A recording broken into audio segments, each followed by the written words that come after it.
Brasil, olá mundo, eu Eustáquio André Patunas, e este é o programa Vida Inteligente, trazendo hoje um tema que a gente tem abordado há muito tempo aqui, através de outros profissionais, outros estudiosos. Nós vamos falar sobre hoje a teosofia através dos tempos. Que bacana, né? Então nós vamos aproveitar hoje, nós temos uma entrevistada que está no local, digamos assim, ela vai me desmentir ou não, de onde nasceu a teosofia. A teosofia antes de Blavatsky, antes de uma série de coisas a gente conhecer. Vamos ver a própria etimologia da palavra, o que significa. E para isso eu estou aqui com a Érica Georgiades, bem greguinha mesmo, né? Apesar de ter nascido no Brasil, vive há mais de 2 décadas, voltou para a Grécia ali. E hoje nós vamos falar e esclarecer mais um pouquinho sobre essa grande escola que eu acho que é a teosofia. É uma base maravilhosa, se explica muita coisa e experienciamos hoje a ampliar um pouco mais esse conhecimento. Ô Érica, como é que você está? Olá, tudo bem? Olá, querido, como você está? Tudo bem? Maravilhosamente bem, melhor ainda me sentindo em casa. Eu estou vendo, estou com alguém da cidade que eu nasci, né? Isso é mais gostoso, né? Eu me sinto um pouquinho em casa. Agora é Kalispera ou Kalimera para você aí no Brasil? Aqui é Kalispera, para você é Kalinichta já. Kalinichta quase tchau, né? Kalinichta quase tchau, é quase tchau, né? Então, muito que bom ter você. Pelo convite, muito obrigada, muito feliz de estar aqui com você. Eu que agradeço. Eu queria, antes da gente começar a conversar, Érica, eu quero saber como você se envolveu com a teosofia. É interessante isso, né? Porque as pessoas sempre têm uma razão, sempre têm uma busca particular para se envolver com alguma coisa. O que chamou o seu ser para você se envolver com a teosofia? Desde que eu era criança, eu tive várias experiências psíquicas, né? Opa. E essas experiências estão desde 5, 6 anos, 7 anos de idade. Isso tudo me levou a buscar, tentar encontrar respostas para essas experiências que eu tinha. E foi isso, basicamente, que me levou à teosofia. Que bacana. E você, a teosofia ajudou você a desenvolver e compreender essas experiências psíquicas que você tinha ou ainda tem? Em geral, a teosofia dá uma visão. Em geral, o sistema teosófico ele oferece uma cosmovisão que acomoda realmente todas as experiências psíquicas que a gente pode ter, espirituais, e a própria nossa posição no mundo e o processo de evolução, o que a gente está fazendo aqui, para onde a gente vai, etc. E tal. Então, a teosofia, de maneira geral, o sistema teosófico, né, de Helena Petrovna Blavatsky, da Sociedade Teosófica, acomoda tudo isso de uma maneira muito interessante. Oferece várias respostas, claro, não conclusivas, porque sempre se estimula a busca pela verdade, né, através de nós mesmos, através de processos de autoconhecimento, etc. E tal. Hoje eu vi também na sinopse que você me mandou sobre o seu currículo, eu vi que você que você ainda estuda sobre religiões, né? E você é diretora de uma entidade de teosofia na Europa. Como é que é isso? Por favor, me explique, por favor. Eu tô fazendo um pré-doutorado na Universidade de Gales, focando em experiências religiosas. E aqui na Europa eu sou diretora da Escola Europeia de Teosofia. Então essas duas coisas são diferentes, né? Um é o trabalho acadêmico e outro está relacionado ao meu envolvimento no movimento teosófico, na sociedade teosófica, etc. E tal. Você milita, vamos chamar assim, na teosofia de uma forma holista, de uma mente aberta, né? Que é outra palavra grego, o holos, né? O holismo. Ou você tem uma linha de direcionamento, porque nós vamos falar durante a nossa conversa das diversas fases da teologia, da teosofia, assim como as cisões que houve dentro dela, né? Mas que linha que você segue para a gente se posicionar teosoficamente, digamos assim? Olha, essa é uma pergunta assim bem interessante, ao mesmo tempo complexa de responder, né? Porque com certeza. Eu sou uma buscadora da verdade. Então, dentro desse processo, eu digo, se eu tiver que me acomodar em termos de posição filosófica, etc. e tal, eu me identifico com o mundo helênico, o mundo grego antigo, e também com o mundo pré-socrático, principalmente com vários filósofos pré-socráticos, numa linha mais filosófica, claro, que vai eventualmente no aspecto místico mesclar com a teosofia, do modo que conhecemos hoje.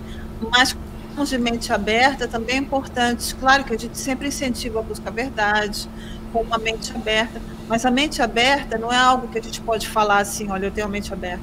A mente aberta é uma virtude. Com certeza, com certeza. Então, fala nisso. Vamos começar, você tocou no assunto. Vamos começar de onde surgiu a teosofia. Até a palavra etimologia, theos, sofia. Gostaria que você explanasse para a gente como surgiu a teosofia.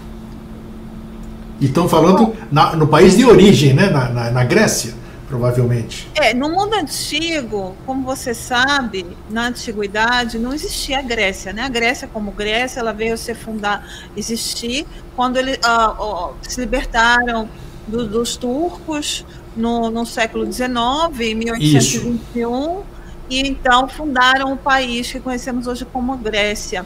Na antiguidade, o que identificava os gregos antigos era a língua grega, né? E eles estavam espalhados por várias regiões do Mediterrâneo. Então, nesse clima, e inclusive também no Egito, como você sabe, devido a Alexandre o Grande, em Alexandria, todo o sistema ptolomaico, o sistema que surge com Alexandre o Grande e com os gregos que se mudam então para o Egito e começa todo o sistema ptolomaico dele.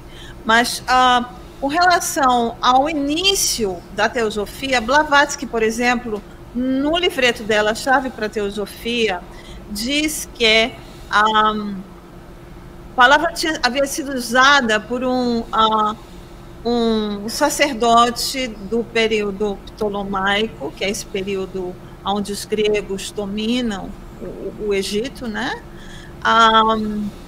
Chamado Pot-Amun. E sim, ela disse que é Diógenes Laertius, ou Diógenes Laertius em português, ou se você, como que se pronuncia o nome dele em português? Diógenes Laércio, isso mesmo. Diógenes Laércio.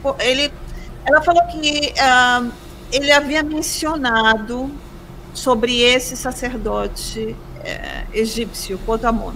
Eu li toda a obra do Diógenes Laertius e não encontrei nenhuma referência ao Pot-Amun. Porém, a Blavatsky, ela tira essa referência de um americano platonista, filósofo chamado Alexander Wilder. Então, ela pega essa referência dele para falar que a primeira vez que o termo teosofia foi usado foi por esse sacerdote chamado Pot-Amun. Mas, infelizmente, não existem referências históricas para respaldar isso, né? Que pena. Mas ela diz que o Amônio Sacas, basicamente, foi aquele filósofo que vivia também em Alexandria, né? A gente está falando sempre de Alexandria, que cunhou o termo teosofia. E que o termo teosofia data do terceiro século de nossa era e começou com Sacas e com discípulos deles em Alexandria, Egito, onde eles tinham um sistema chamado teosófico eclético. Essa informação também não é muito acurada, né? Porque nós encontramos hoje que, na realidade, existem usos da palavra teosofia que antecedem o período de Amônio Sacas, né? Então, por exemplo, como num fragmento do grande erudito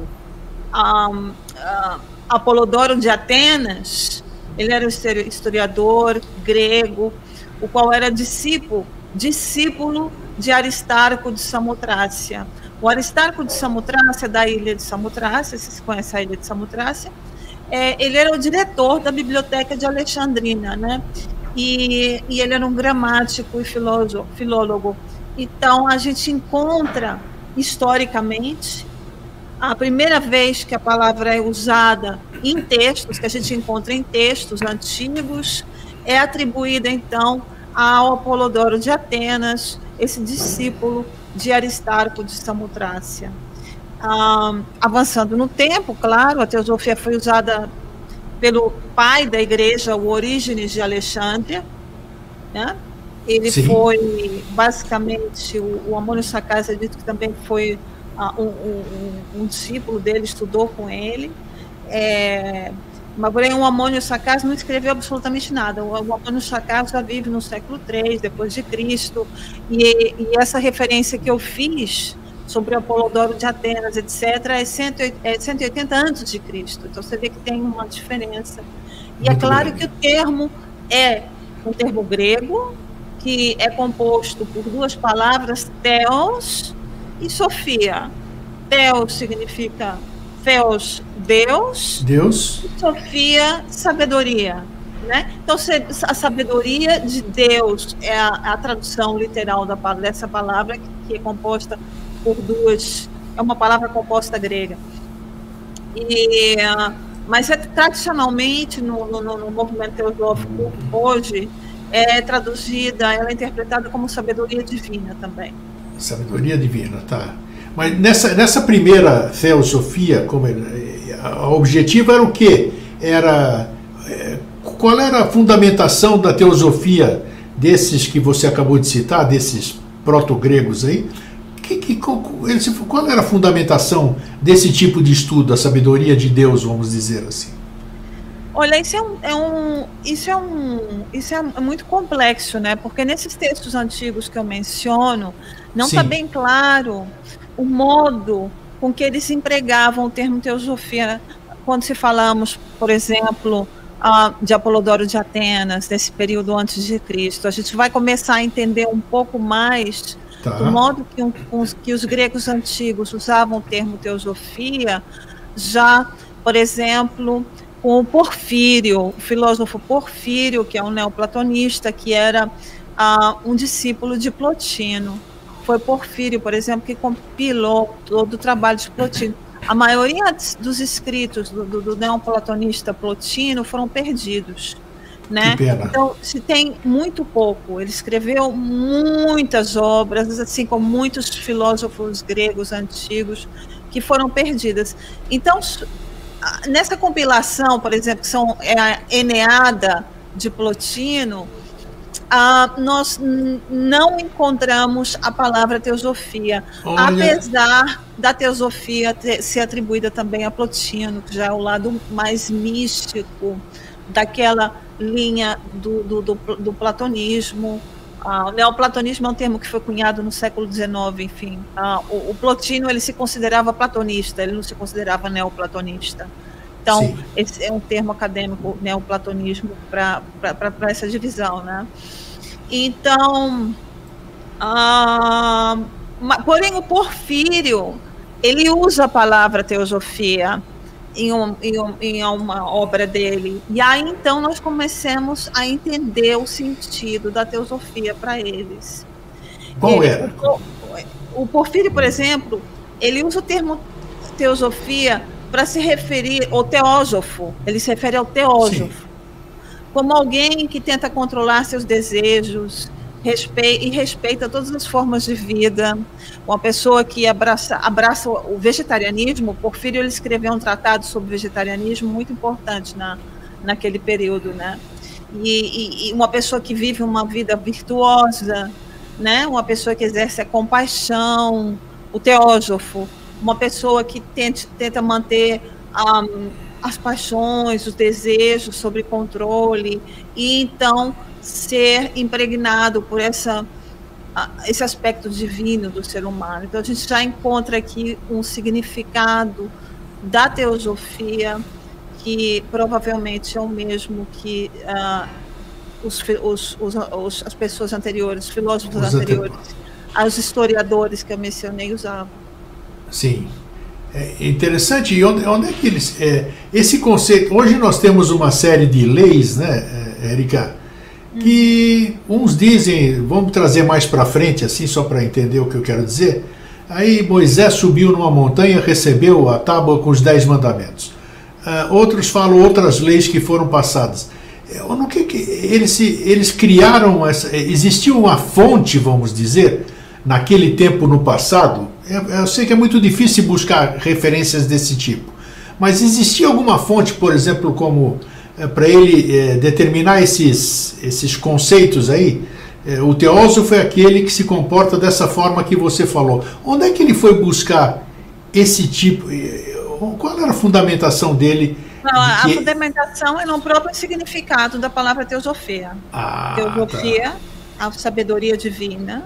Tá. Então, essa sabedoria divina implica que a pessoa vive também, o teósofo é uma pessoa que vai viver de uma forma que está em harmonia com aquilo que se imagina ser virtuoso e divino. Entende? Perfeito. Então, daí advém, então, essas ideias que, por exemplo, Porfírio atribui aos teósofos. E ele também diz que o teósofo é alguém que busca a iluminação espiritual. Ele não usa o termo espiritual, porque na antiguidade esse termo não existia, mas eu estou usando hoje para poder se comunicar. Sim. Né? A pessoa que busca a iluminação. Aí ele usa vários exemplos. O Porfírio, inclusive, ele usa o exemplo dos Shramanas, o que ele chamava de gimnosophistes. Você é grego, você entende o que significa gimnosophistes. São os sofistas nus. Desnudados, Desnudados, que eram parte já da tradição da Vedanta, já na Índia, etc. E tal. Então havia todo esse contato entre os filósofos antigos, gregos, e a Índia, como você sabe, e outras tradições. Então, vamos caminhando, né? Um pouquinho depois dele, então, como é que consegue caminhando a teosofia? Olha, no século VI, depois de Porfírio, por exemplo, que agora, assim, isso é uma coisa assim, que dá para 2, 3 palestras, né? Claro, assim, eu entendo perfeitamente. Mas no século VI, por exemplo, a gente vai encontrar nos escritos místicos do Pseudo-Dionísio, o Areopagita, o qual era um cristão neoplatônico famoso. A gente vai encontrar, por exemplo, na obra dele, chamada Teologia Mística, ele usa a palavra teosofia, e ele usa como teosofia sendo interpretada como uma sabedoria divina inspirada por Deus, que não pode ser transmitida por palavras. Nesse sentido, então, com a Areopagita, a teosofia e o misticismo, eles se fundem, né? Porque a ideia daquele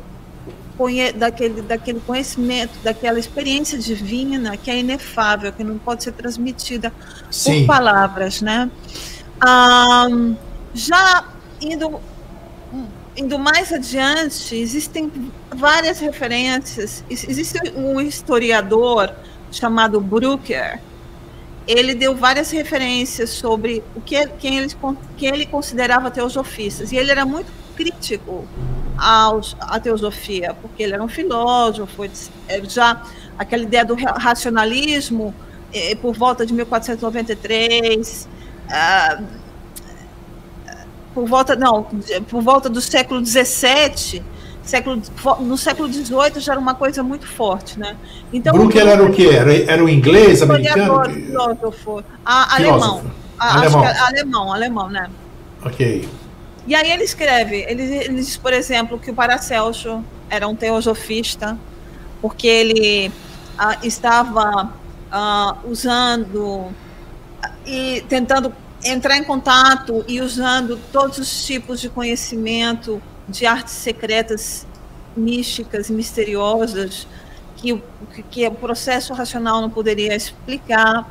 entendeu? A gente também encontra o Jacob Boehme, que é um filósofo. Sim, o qual, após 7 dias de silêncio, por exemplo, ele entrou em êxtase e foi tocado pela visão intuitiva de Deus. Ele também usou o termo teosofia da maneira mística, como a Areopagita interpretava, que é um conhecimento inefável, que não pode ser transmitido por palavras, né? Aí tem vários outros teosofistas, de vários outros nomes, que eu não vou estar mencionando todos eles aqui, porque é uma lista muito grande, né? Sim. Mas para fechar essa etapa desse período, por exemplo, ele considerava, o Brucker, a própria sociedade rosacruciana como sendo compostas por teosofistas, e o conhecimento deles como sendo teosofia. Por quê? Eles afirmavam que haviam adquirido o dom de explicar, por exemplo, esses mistérios, esses segredos da natureza ocultos através de revelação divina. Então você vê uma associação da ideia de que existe uma fonte divina espiritual, da qual algum tipo de conhecimento é adquirido. Então existe a transmissão desse conhecimento. Sim. E então os teosofistas são inseridos dentro dessa categoria, a teosofia também. Como é que a gente pode... daqui a pouco nós vamos chegar no advento Blavatsky, que aí já fica muito mais claro, né? Porque nós já temos muito mais referências. Como é que esses seres todos que antecederam Blavatsky, como é que eles captavam isso? Essa mística, ela tinha alguma técnica, essa mística? Vamos falar, no tempo da Grécia, Delfos, a gente sabe o que acontecia, as pitonisas, né? Tinha os gases, elas entravam em êxtase, então existia uma forma mais ou menos explicada assim, para a gente poder entender como é que elas tinham as visões e tudo mais. Nessa questão teosófica, como é que eles captavam? Qual era o canal?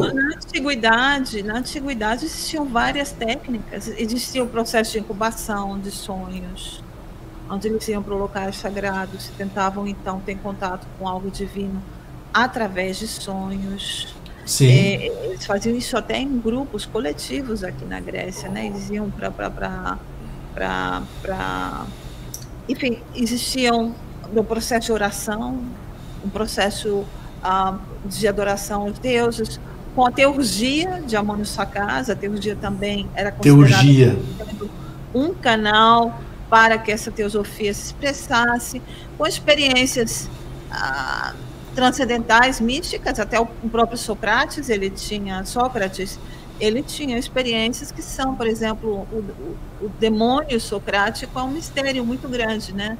Tem vários acadêmicos que quando eu estava, foi uma área que eu estudei bastante, vários acadêmicos diziam que Sócrates sofria de esquizofrenia, porque ele se referia ao demônio, e ele não fazia absolutamente nada sem ter um sinal do demônio dele. Eles falam em português daimon, daimonion em português, para nos confundir com o demônio do cristianismo, né? Mas existiam várias técnicas na antiguidade, práticas que alguém poderia, até a própria prática da filosofia, que é ligada à Jnana Yoga, por exemplo, que é aquela coisa de se concentrar e de pensar profundamente, pode levar a pessoa a um outro estado de consciência, no qual a pessoa então vai ter essa realização ou esse contato com essa sua fonte divina, que é o que eles consideravam a teosofia. Eu faço essas perguntas porque tudo isso aí que os nossos antepassados conseguiam, isso aí está disponível até hoje. E se perdeu esse tipo de conexão, alguém pode dizer o que quiser. Deve ter alguns que fazem esse tipo de conexão, mas a maioria de nós, do ser humano, perdeu isso aqui que os nossos antepassados tinham de uma certa forma, uma certa contumácia em fazer isso. Eles faziam isso com uma facilidade, que nem você falou, se reuniam em grupos, mentalizavam, tinham as suas técnicas, inspirações, como você está falando, e isso se perdeu através do tempo, né? não sei por qual razão. Bom, com relação ao mundo helênico, ao mundo grego, é importante ter em mente que é uma das tradições antigas que mais foi afetada pela advinda do cristianismo, você sabe, né? Então, é isso. Muito pouca, infelizmente, muito pouco chegou aos dias de hoje, todas essas práticas que eles faziam na antiguidade.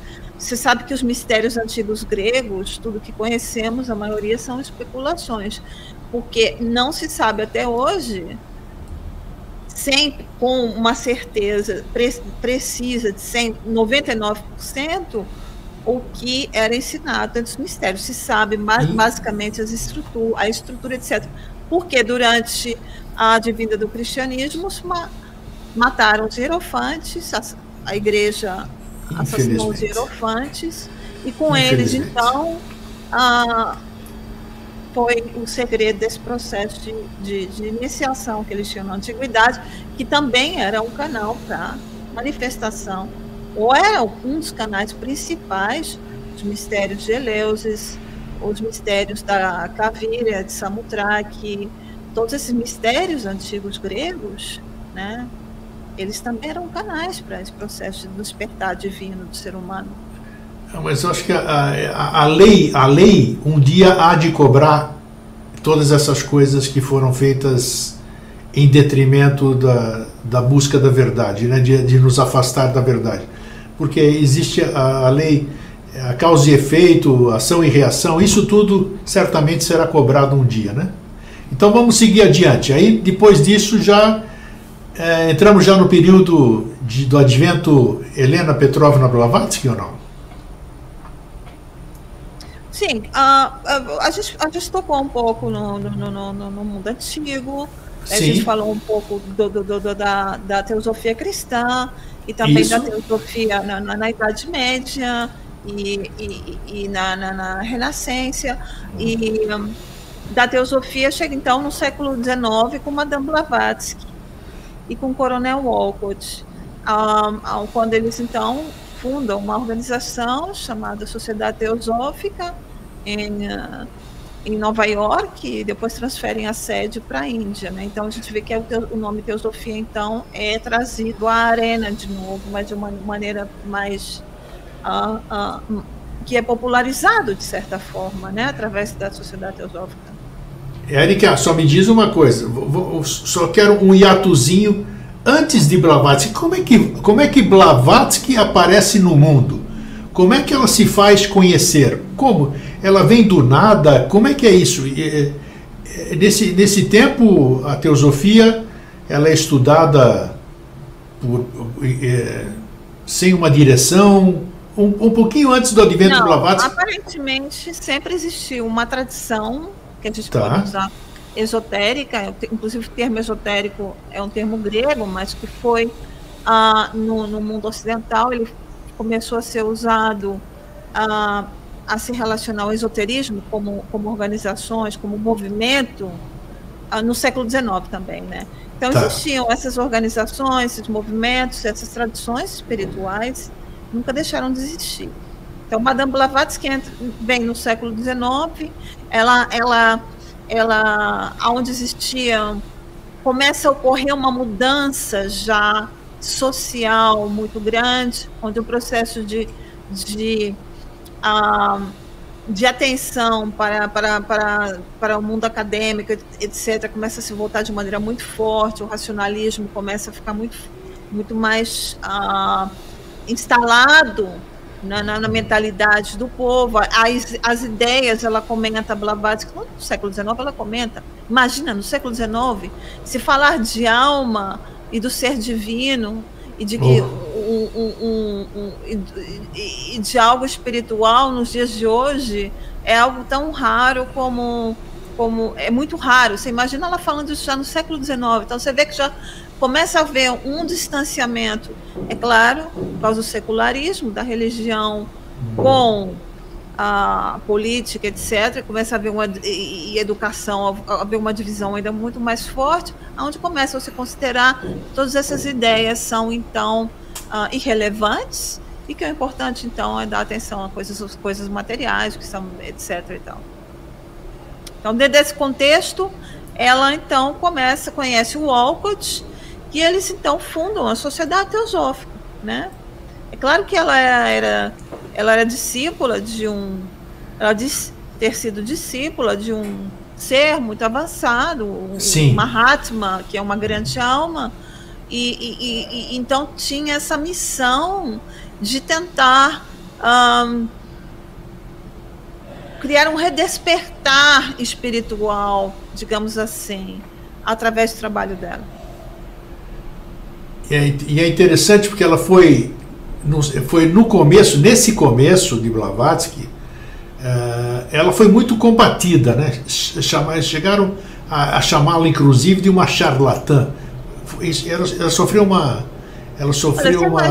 Você imagina uma mulher sozinha, sim, viajando pelo mundo todo na era vitoriana, onde a tradição, a mulher tinha que estar com o marido. Hoje em dia, uma mulher como ela passa dificuldades e perigos viajando pelo mundo todo. Imagine na época dela. Então você vê uma mulher que era uma mulher muito avançada em termos de mentalidade, era uma mulher muito ousada, era uma mulher que tinha uma personalidade magnética muito forte, tinha uma visão de mundo. Imagine que ela levantava a voz contra preconceitos raciais, contra divisões sociais, e tudo isso. Ela defendia a ideia de união entre as diferentes religiões e tradições espirituais. Ela falava que existe uma essência divina que une a todas essas diferentes religiões, e que essa essência, então, aí a gente vem, é essa teosofia, entende? E que, ao olharmos para essas diferentes religiões e tradições, nós encontraremos pontos comuns, e esses pontos comuns são a teosofia. Então ela cria esse discurso, e ela foi comparada por acadêmicos com o pai do protestantismo, até com o Justiniano também. Então o Justiniano. Então você vê que ela tem sido comparada atualmente em estudos acadêmicos por escolares com grandes líderes religiosos. E isso é muito interessante, porque o trabalho que ela fez teve um impacto muito grande, ainda ainda tem, exatamente. E aí ela foi acusada de charlatanismo, ela sofreu muito. Depois houve uma revisão desse relatório acusando ela de charlatanismo em 1981, que era o Hodgson Report, que é o relatório Hodgson. E aí essa revisão desse relatório foi, então, dito que o relatório era muito preconceituoso contra a Madame Blavatsky, né? E que deve ser completamente ignorado, e que foi uma pena, porque a Sociedade Psíquica da Inglaterra perdeu a oportunidade de investigar uma das maiores ocultistas dos últimos tempos. A Blavatsky, ela foi agraciada, se eu estiver falando errado, você me desmente, por favor. Ela foi agraciada pelo Mahatma dela, né, com uma grande obra complexa demais. Já foi tema do meu programa também aqui, né? As Instâncias de Dzyan. Tá certo isso? Ela recebeu essa inspiração para escrever As Instâncias de Dzyan?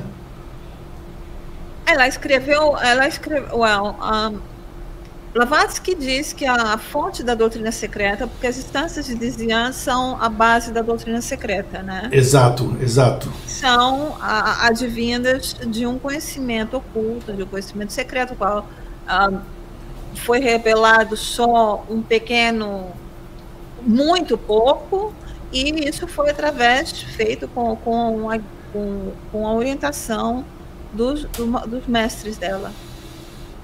E ainda hoje, fala-se, eu vou aproveitar você que é da área da teosofia, fala-se que houve uma busca e apreensão, vamos chamar termos de hoje, pelo livro das Instâncias de Dzian, que foram feitos 2 ou 3 exemplares, alguma coisa, isso. E foram tomados, queimados, e teria sobrado um que estaria em algum lugar. Isso é real ou não? Olha, eu nunca ouvi falar disso, é a primeira vez que eu estou ouvindo falar. Existe o David Regal, que é um acadêmico que reside nos Estados Unidos. Ele é um profundo conhecedor do sânscrito. Sim. E ele então tentou encontrar o livro original da onde as instâncias de Dzian foram compiladas. Sem sucesso. Ele tem alguns indícios, mas esse nunca foi encontrado. E Blavatsky diz na Doutrina Secreta que esse livro é um livro que faz parte de um tratado que está escrito através de um processo oculto, em folhas de palmas que não podem ser queimadas. Entendi, sim. Nem destruídas por fogo, por água, etc. e tal. Ela fala isso logo no proêmio ou na introdução da Doutrina Secreta. Então, esse comentário foi a primeira vez que eu escutei. Dizem que existiria, dizem, vai ver que a informação errada é a minha, né? Que foi salvo um único exemplar, porque, é claro, você sabe que hoje a verdade nos é negada e sempre foi negada por forças que a gente desconhece, existe um antagonismo, né? Sempre fazem questão de nos afastar da verdade. Então, houve uma grande, segundo eu soube, fonte, não sei, houve uma grande resistência sobre as instâncias de Dzian e teriam desaparecido com os exemplares que tinham sido escritos, e teria sobrado um que ninguém sabe onde está, né? E me fala um pouquinho também de outra, para a gente aproveitar, o QT e instâncias de Dzian, são coisas distintas. O que é o QT?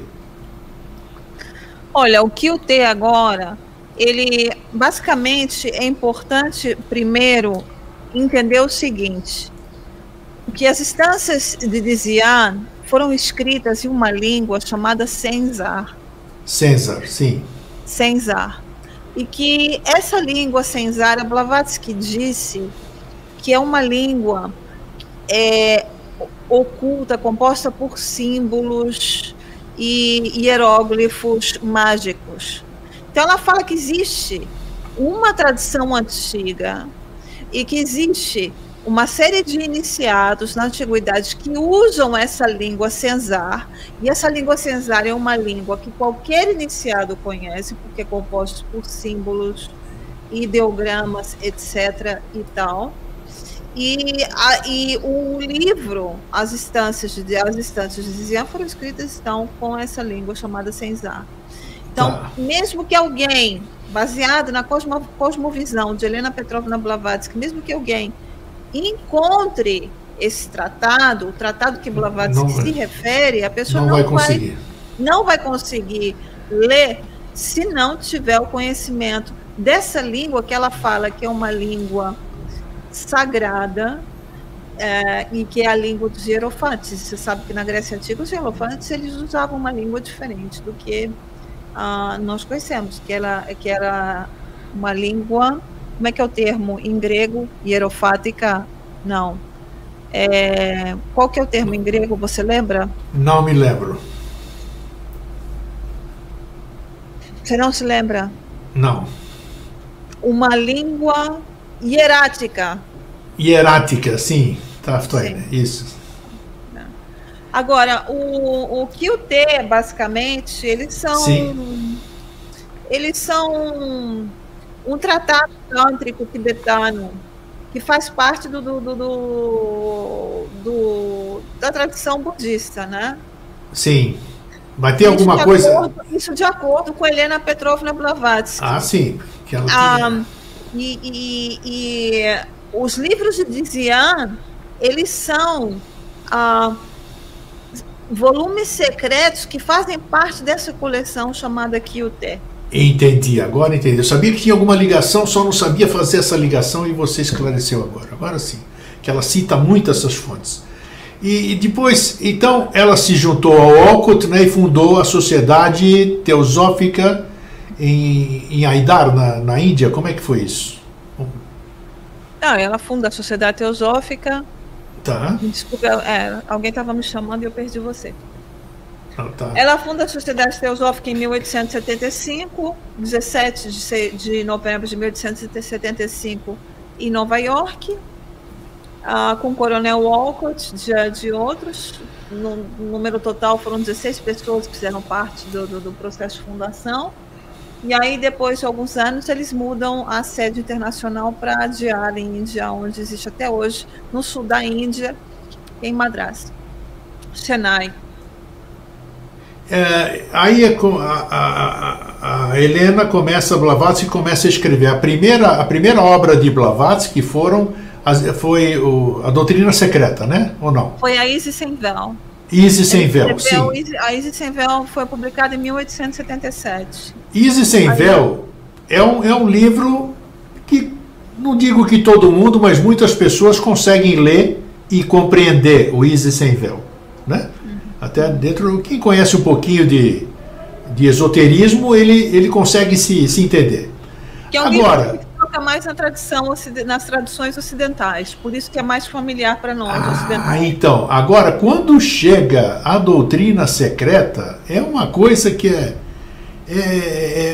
eu considero ainda hoje, né, porque eu sou um leigo, eu não sou teósofo, digamos assim, não sou um estudante da teosofia, não tenho essa fundamentação para poder entender profundamente isso aí. Para mim é uma dificuldade muito grande eu ler a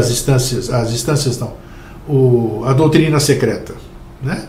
Entendo muitas coisas me fazem. Já tive aulas maravilhosas aqui com colegas da teosofia, né? Porque eles têm esse dom, né, de passar. Existe uma técnica para você, inclusive, estudar, né, a doutrina secreta, aí começa a facilitar. Mas por que foi feita? Existem muitos porquês, né? Por que Blavatsky escreveu dessa forma a doutrina secreta? É porque era para poucos? E por que ela não fez uma obra generalizada onde todo mundo pudesse ter acesso? Pode ser uma pergunta sem fundamento, mas... Olha, o problema na doutrina secreta é que ela usa muitos termos sânscritos, muitos termos da língua Pali. Esse é um dos problemas. A falta de familiaridade que nós temos com aquela língua, com essas línguas, né? O segundo problema é que, por exemplo, a Blavatsky começa falando algo, por exemplo, ela falando assim, o Platão disse isso e aquilo. Aí ela faz uma digressão de 10 páginas. Entende? Para voltar para o tema que ela estava falando antes. Verdade. Então, isso aí. É muito complicado, mas o objetivo dela justamente era criar essa ponte entre o Oriente e o Ocidente, e a doutrina secreta reflete isso de maneira muito forte. Então, por isso que você vê que existe uma grande mistura de tradições, várias tradições, com uma ênfase nas tradições orientais. E isso dificulta, então, todo o processo. Além disso, é um trabalho muito metafísico, porque, por exemplo, na primeira instância, ela começa explicando aquilo que não pode ser explicado. Porque não existe absolutamente nada para compreender o que existia quando o mundo não estava manifesto. Então, ela começa falando assim, por exemplo, o universo não era, a mente universal não era, aquilo não era, o outro não era, porque não podemos compreender qual que era a condição do universo antes de ser manifesto, porque não existe absolutamente nada como referência. Com nenhum ponto de referência. Então ela faz ela dá uma visão, então, de maneira negativa, fazendo perguntas, que é uma técnica mística também, que é essa teologia negativa, como é chamada, né? Quando se não pode explicar algo porque é inefável ou incompreendido, se explica em termos de negação. não existia mente, então não existia isso, não existia aquilo. Então, muito interessante, mas requer uma familiaridade com todos os termos que ela usa, né? Blavatsky, ela tinha o seu Mahatma, né? E depois tinha outros Mahatmas, eu não sei, como é que é o nome do jornalista lá, que as cartas dos Mahatmas que eram escritas para quem? Como é que é o nome do jornalista? O Alfred Sinnett. O Sinnett, exatamente. Aquilo lá é muito bacana, maravilhoso aquele compêndio. Eu tenho os 2 livros, sempre que eu posso eu consulto, né? Porque é sensacional, tem muita fundamentação. E depois do advento Blavatsky, depois do falecimento dela, vou te fazer uma pergunta. A teosofia ficou órfã ou não? Porque ninguém deu sequência. Tivemos, como é que é o nome do outro, quem substituiu Blavatsky como presidente da Sociedade Teosófica, uma pessoa que foi muito combatida também. A Blavatsky nunca foi presidente da Sociedade Teosófica. Não, mas quem Annie Besant foi presidente. Annie Besant foi presidente. Sim, mas um homem que teve muito... O Judge. Isso, esse era deu sequência à escola, vamos dizer, de Blavatsky ou não? Ele era da linha de filosofia do pensamento de Blavatsky? Quando Blavatsky falece, existe então 2 discípulos de Blavatsky, que é Annie Besant e o Judge. Isso, Judge. Então, essa escola que ela havia fundado para esoteristas, para a escola que é uma escola esotérica. E então existe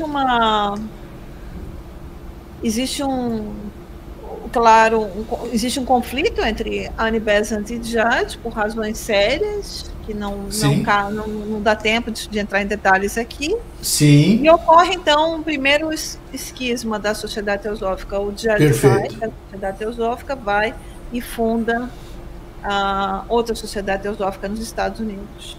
E a Annie Besant se torna, então, a presidente, eventualmente ela se torna presidente mundial da Sociedade Teosófica original que Blavatsky havia fundado, mas com essa divisão, com esse esquisma, essa escola também existe tanto na Sociedade do Judge como na Sociedade Teosófica.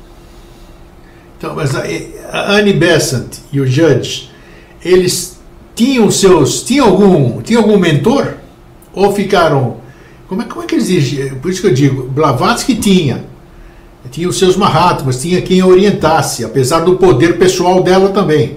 Esse é um tema muito delicado, Tora, agora que você está... Tora, desculpe. Tora, mas a gente usa agora o grego. Agora que você está tocando. Gente, Tora significa agora em grego, tá? Então, é muito, muito complexo, porque, veja... Se cada pessoa que fosse aparecer, falar, eu estou em contato com os Mahatmas, então, se está em contato, tem que oferecer provas. Blavatsky com certeza. Provas materiais, com as cartas dele, etc. e tal. Então, existe assim aquela coisa que a Annie Besant, acredita-se que ela estava em contato também com eles. O Judge, eu não sei, realmente esse é um assunto assim muito, como é que eu posso falar? É um assunto que mais interno da Sociedade Teosófica, a gente Entendo. Não discute em público. Sim, então tá, tudo bem. Eu pessoalmente, né? Claro. Porque não se fala, não se ouve falar, por isso que foi a origem da minha primeira pergunta, que podemos falar de uma forma geral, né? Você imagina que é uma organização, todas as organizações têm os esotéricas têm o aspecto dela que não é público, né? Sim, não, sem dúvida. A parte interna nem quero saber, nem isso aí eu respeito todas as coisas internas. Mas eu pergunto assim, por exemplo, não se fala mais, desde que Blavatsky se foi, não se fala mais, por exemplo, desde que Cristo se foi. Cristo era o avatar do cristianismo. Depois de Cristo, o cristianismo continua aí e não existe mais um líder, vamos dizer assim. Fica a esperança de que Cristo volte. Blavatsky se foi, eu entendo, na qualidade de leigo, que que os Mahatmas pararam de se comunicar. Ou então, não se fala mais. Ninguém diz assim, eu tenho comunicação com o Mahatma, com o Jalku, com não sei quem. Não tem. Então, por isso foi a razão da minha pergunta. Como é que ficou? Existem outras organizações, várias, que afirmam ter contato. Porém, entretanto, claro. Eu sou muito cética com relação a essas outras organizações. E creio eu que, inclusive, os próprios Mahatmas, eles não queriam que o conhecimento deles se tornasse público. E se tornou público. Aquelas cartas, elas não eram para terem sido nunca publicadas. Foram publicadas. Mas não tinha uma determinação que só poderiam ser publicadas depois da morte do Sinnett? Não, eram cartas para o Sinnett. Então, eram cartas que não eram cartas para serem publicadas. Elas estão insertas dentro de um contexto histórico que a maioria das pessoas que leem não sabem. Então, tudo bem, é interessante, é inspirador, é bom que a gente tenha esse material. Mas Madame Blavatsky, várias vezes ela menciona, olha, até mencionar o nome dos Mahatmas é uma coisa que a gente não deve fazer. Então, principalmente discutir a existência desse público. Então, por exemplo, isso não é uma coisa assim, eu estou passando a cosmovisão. Então, não se pode dizer que a Sociedade Teosófica ela deixou de ser inspirada por eles, ou que ela continua sendo inspirada por eles, porque isso é um conhecimento, isso é algo interno. Então, perfeito, você respondeu exatamente. Tudo que pode haver sobre qualquer coisa sobre isso é especulação. Exato, então deixou de ser. Faça parte do processo interno. Entendi, deixou de ser uma coisa exposta para ficar no seu reservado, que é onde deveria ser. Isso. E passa-se. Isso, perfeito, muito bem explicado. Então hoje a teosofia, vamos chamar de, para a gente falar, teosofia pós-Blavatsky. Como está a teosofia pós-Blavatsky, depois do advento? Annie Besant já foi embora, o outro também, como é que é? Jarrett, né? Como é que é o nome dele? Judge, isso. Judge também já foi embora. Depois deles aí, como é que ficou? Hoje a teosofia, resume-se, não é o termo certo. A teosofia baseia-se então nos estudos do legado de Blavatsky, das obras dela. Como é que é isso? Como é que é a teosofia de hoje, dos dias atuais? Bom, atualmente existem 3 interpretações de teosofia, ou 2, digamos assim, 2. Tá? Primeiro, que é essa sabedoria divina, espiritual, que ocorre quando a pessoa se ilumina, ou quando a pessoa experiencia esse contato com o divino, com sua alma superior espiritual. Então a teosofia se manifesta. E existe uma outra interpretação paralela a essa, que a teosofia também é um sistema, que é o sistema da Sociedade Teosófica, porque é um nome ligado à Sociedade Teosófica, porque se é uma sociedade teosófica, os escritos ligados, os ensinamentos ligados a essa sociedade são teosofia. Então você vê que existe a teosofia mística, essa ideia continua viva entre nós teosofistas, de que a teosofia, que uma ideia grega antiga, é um processo de iluminação espiritual. Sim. E despertar espiritual, e também o outro lado, que a teosofia é um sistema ensinado, por exemplo, Madame Blavatsky e outros teosofistas, Besant, etc. e tal. Então a gente tem 2 tipos de teosofia hoje, atualmente. Uma que é o sistema, você fala, a teosofia são 7 princípios, ou isso, aquilo, ensinamentos das raças, das cadeias planetárias, etc. e tal, das antigas civilizações, todo esse sistema. E aí tem outro lado que fala, não, a teosofia também é esse lado místico, esse despertar espiritual. Então existe essa coisa. Eu, pessoalmente, todas as 2 visões são válidas, porque como a Sociedade Teosófica é uma organização chamada teosófica, então é natural que se chame teosofia os ensinamentos ligados a essa organização. Então, em sua essência, podemos dizer assim, em sua essência, a teosofia continua a mesma. A mesma. A mesma. Para os teosofistas atuais, em sua essência, a teosofia não mudou. A teosofia, para os teosofistas, continua o mesmo. É um processo de iluminação e despertar espiritual. E na sua visão, para a gente encerrar, na sua visão, qual é o futuro? A teosofia apareceu, assim como outras escolas de iniciação, vamos chamar assim esse termo, para esclarecer o ser humano, as respostas de quem sou, de onde vim, para onde vou, essas questões todas. Nós estamos dentro desse calendário que nós conhecemos, que é totalmente errado, né? Que nós nem sabemos que época que nós estamos, né? Porque foi feito um calendário que não é real. Como é que você vê, como uma teósofa, digamos assim, que estágio que nós estamos? Nós andamos algumas etapas nessa escada da evolução ou não?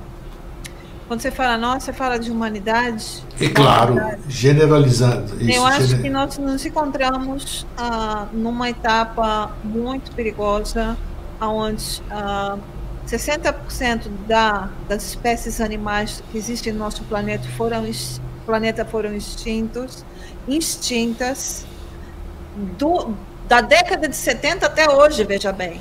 Da década de 70 até hoje, 60%, onde existe uma crise ecológica seríssima, onde existe um consumismo e um materialismo desenfreado, e não é de forma acidental. Então a teosofia vem, e a sociedade teosófica vem para falar, gente, olha, existe uma alma, existe um espírito, nós temos que respeitar a vida, nós temos que respeitar todas as formas de vida, porque tudo que existe é interdependente. Veja que muito do discurso que surge entre os ecologistas na década de 70, na década de 60, já era um discurso que a sociedade teosófica promovia desde o século XIX, de unidade, de como estamos entrelaçados. Então, em termos de humanidade, creio eu que nós temos ainda um Golgotá pela frente para que podemos nos considerar como num processo um pouco mais avançado. E agora para a Érica, a pergunta particular.